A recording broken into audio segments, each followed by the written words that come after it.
이번엔 대선 결과에 대한 주요국 반응 알아보겠습니다. 먼저 중국으로 가보겠습니다. 네, 중국은 윤석열 당선인의 당선에 대해 아직 공식 논평을 내놓지 않은 가운데 중국 매체들은 주로 한중 관계가 계속 발전돼야 한다는 시각을 보이고 있습니다. 베이징 특파원 연결해서 알아보겠습니다. 강성웅 특파원.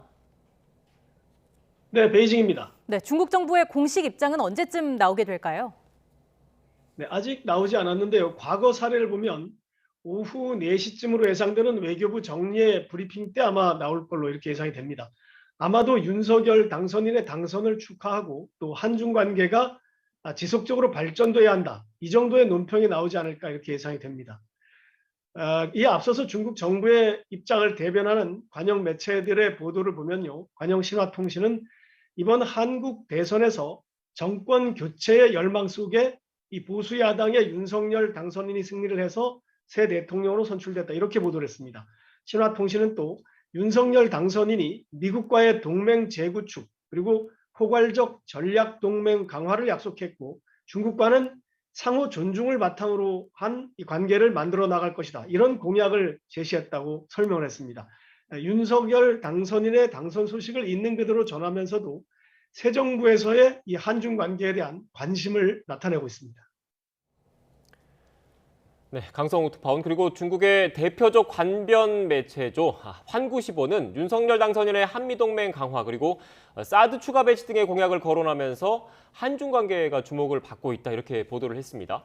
환구시보가 이렇게 얘기를 했는데 지금 현재 중국 분위기 정확히 어떻습니까?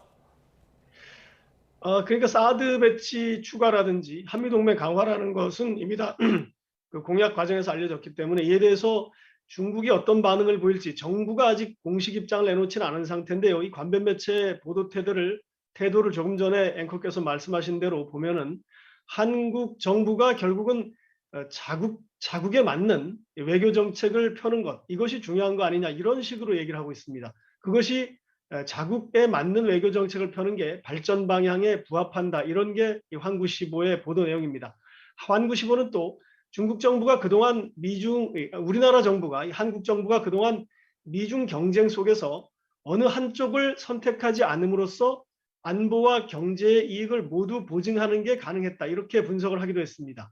이런 정책을 통해서 한미 관계를 해치지도 않았고 또 중국과의 협력도 강화를 했는데 이것이 한국에 바로 유리한 거다. 이렇게 평가를 했습니다. 환구시보는 또 이 전문가의 말을 인용해서 윤석열 당선인이 선거 국면에서 한 언급들, 위에서 말한 사드 추가 배치라든지 미국과의 동맹 강화, 혹은 쿼드에 적극적으로 참여한다 이런 게 되겠습니다. 이런 것들이 실제로 정책을 의미하는 것은 아니지 않느냐 이렇게 얘기를 하면서 앞으로 한중 관계가 크게 후퇴하지 않을 거다 이런 기대 섞인 전망을 내놓기도 했습니다.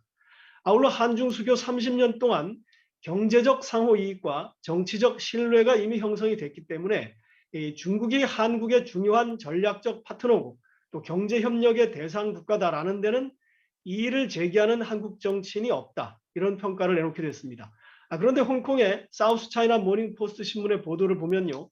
윤석열 당선인이 북한에 대해 더 강경해지고 중국과의 관계도 다시 설정할 것이다. 이렇게 예상된다라고 보도를 했습니다. 이 관변 매체들은 대체로 앞으로도 한국의 새 정부가 중국과 계속 협력하는 것이 좋다. 이런 데 방점을 두고 있는 가운데 일각에서는 한중 관계가 변화될 가능성이 있다. 이렇게 보는 분위기입니다. 지금까지 베이징에서 YTN 강성웅입니다.